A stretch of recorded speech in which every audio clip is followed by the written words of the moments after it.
अभी आप सुन रहे हैं प्लैनेट म्यूजिक की शानदार प्रस्तुति।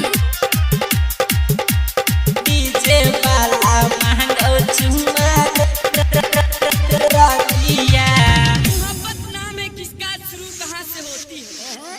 मोहब्बत नाम है किसका शुरू कहाँ से होती है? किया इसे पैदा किसने? गेली देखे सखी संगे हम बारातिया। गेली देखे सखी संगे हम बारातिया। तब वहीं से डीजे वाला महंगा चुम्मा रतिया। तब वहीं से डीजे वाला महंगा चुम्मा रतिया। गेली देखे सखी संगे हम बारातिया। तब वहीं से डीजे वाला महंगा चुम्मा रतिया। तब वहीं से डीजे वाला महंगा चुम्मा रतिया।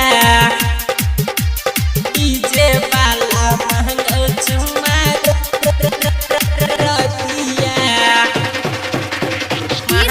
चुम्मा डीजे वाला रतिया।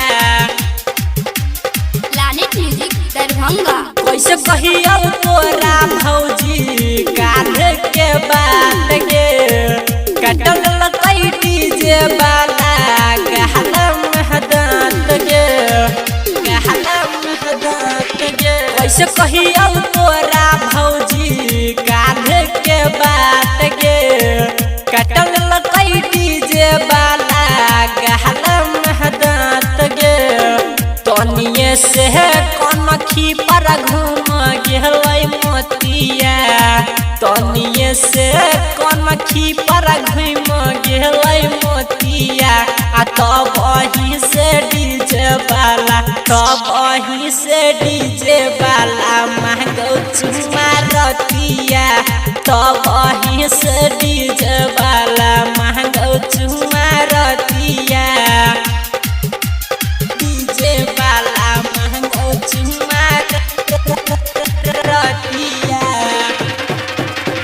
महंगा चुम्मा डीजे वाला रतिया। अभी आप सुन रहे हैं प्लैनेट म्यूजिक की शानदार प्रस्तुति। कुछो नहीं बुझै छलियै होइ छलै हालागे। कहै छलै छौरा हमरा चलना दूता लागे।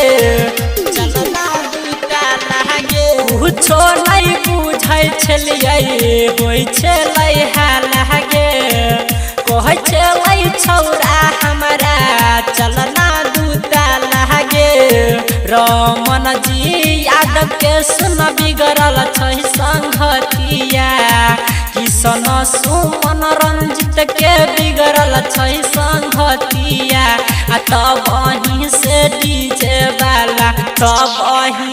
डीजे वाला महंगा चुम्मा रतिया। तब वहीं से डीजे वाला महंगा चुम्मा रतिया। तब वहीं से डीजे वाला महंगा चुम्मा